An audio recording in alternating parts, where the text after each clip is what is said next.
My name is Dave Lagakis, and I'm a small business guide. My name is Dave Lagakis, and I'm from Ronan, Montana. My favorite type of business owner to work with is one that has started from nothing. They took the chance and went out on a business on their own. Maybe they're an expert in their field and they decided that they could do it a better way. So they took a huge risk, a huge gamble, and took the chance to be a business owner. And I've come from a similar situation. I've been a small business owner for 10 plus years, and the same thing, started a business from nothing. And I want to be that resource, that guide that can help other small business owners get through the struggles that I've been through and be successful along the way. So really seeing someone that's put everything on the line for their business, is dealing with the stress and the headaches of running a small business. And I want to be that person that can help them through those situations. So, I think qualities in a business owner is probably a risk taker, somebody that is really able to put it and willing to put it on the line for something that they believe in. Being a business owner compared to a W-2 job is a whole different mentality. As a business owner, you're ready to take on maybe times without a paycheck or the stress that comes on, your family and yourself through going through those growing pains. So really somebody that believes in themselves a lot, has a lot of long-term vision, and is willing to take that chance to start a business. that's what I understand what they're doing. Yeah, I think most financial advisors out there just are not equipped for small business owners. And I think that because most advisors are focused on their portfolios, what you have in your retirement account, and are you investing in stocks or bonds, maybe a little bit of financial planning around their personal life. But as a business owner, most business owners, all their net worth, 70 to 80% of their net worth is tied up in their business.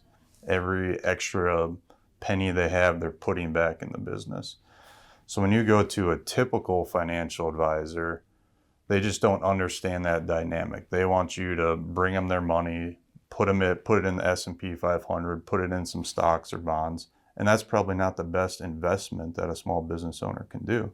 You can get a better return most often when you reinvest in yourself and your business. So if a financial advisor that you go to, if they're telling you to have you bring them all their money so they can invest it in the stock market, that's probably not the best financial advisor for you. You need a financial advisor that understands that your business is going to be your most valuable asset. Yep, definitely. So when I was a small business owner and I got to, I was 3 or 4 years into the business and it was doing well, and I had some extra money. And, I didn't know what to do with that, whether I should put it back in the company, buy a new house, buy a boat, put it in the stock market, whatever it may be. I went to a standard financial advisor, and their advice was, bring me all the extra money you have. I'll put it in some funds for you, some mutual funds. And that was not the advice I needed. I ended up actually losing some money, which, that's how stock markets go. But I would have been better suited to put all that money back into my company because my company was growing. It was on a growth trajectory. So me taking that extra money away from my business was actually a detriment to the business. I actually lost money in the long run and probably stalled out the company a little bit because of that. So for me, I started Intrepid Financial so I can help small business owners when they get to that point to really assess, if you have extra money, what should you do with it? Should you reinvest it in your company? Should we start a retirement account for you? But the business is always the main focus. Everything should be focused on the business and how does that benefit your personal life? So I don't want to just say, let's put some in the stock market. Your business always comes first. And that's why I started Intrepid, to help small business owners that just don't have that guidance they need from a typical financial advisor. So I started Intrepid Financial from the years that I was a small business owner. I just never had that person that was kind of looking out for me, for myself and my business. I went through a lot of ups and downs with the business, a lot of growth, a lot of stall out, hiring and firing people. And, to have somebody that I could lean on that's had that experience, has that knowledge that could help me through those difficult situations that every business owner goes through, from startup to growth to finding a way to exit the business. I went through exiting my business and I wish it would have gone a little bit differently. And I want to be that resource for people that are going through the life cycle of a business and just need some guidance.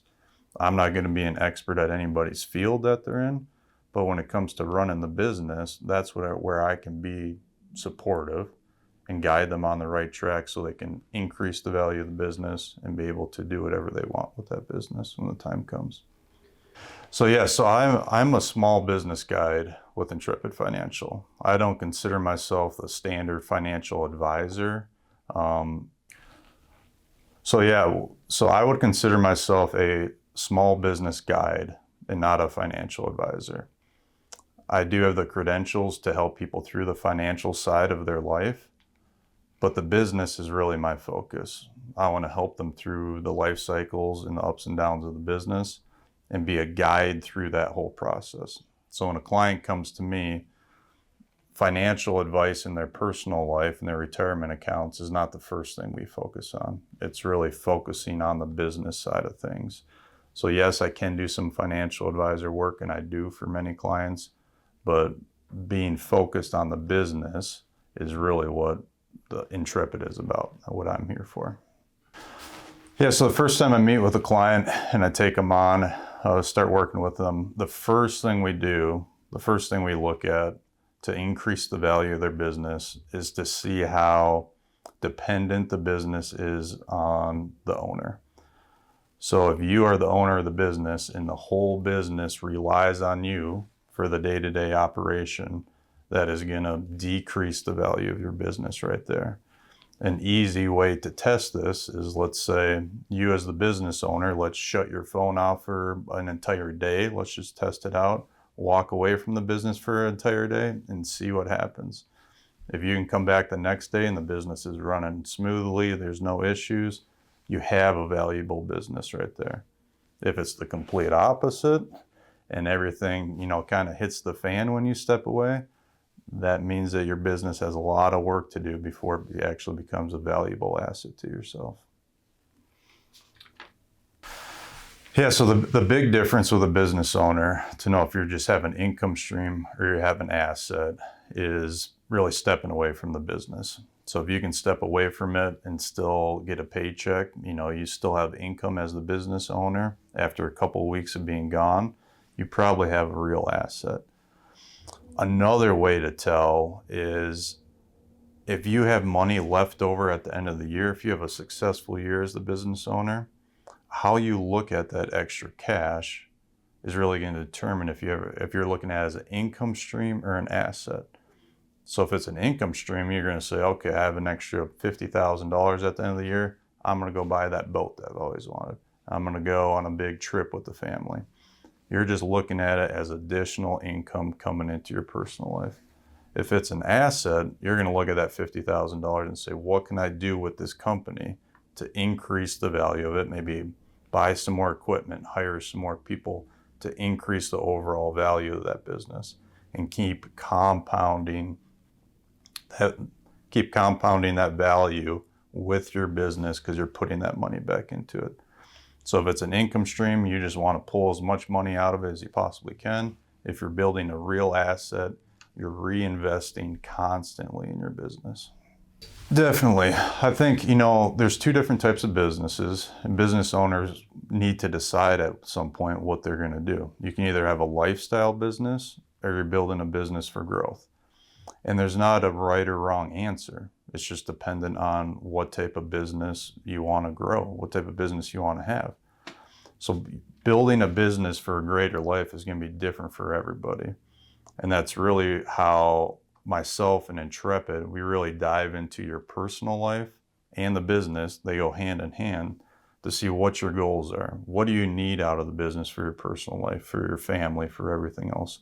What is your long-term goal? Do you just want to work a little bit, have that income stream coming in, not be too stressed out with the business, that's great. There's ways to accomplish that. But if you want to really grow an asset that's going to have long-term value for you, it's a whole different approach. You have to be focused on reinvesting in that business. Sometimes stuff in your personal life kind of have to go on the back door a little bit because you can't take all the money out. But you have that long-term focus. I'm building this business so I can have a strong asset, a valuable asset down the road. And I may have to make sacrifices now, but it's going to be worth it in the end. And that's how a business can, so that's how you can build a business for a great life. You have the options. There's many different ways to accomplish that. It's really about you as the business owner, what you want to get from that business, and making sure that it's actually being accomplished.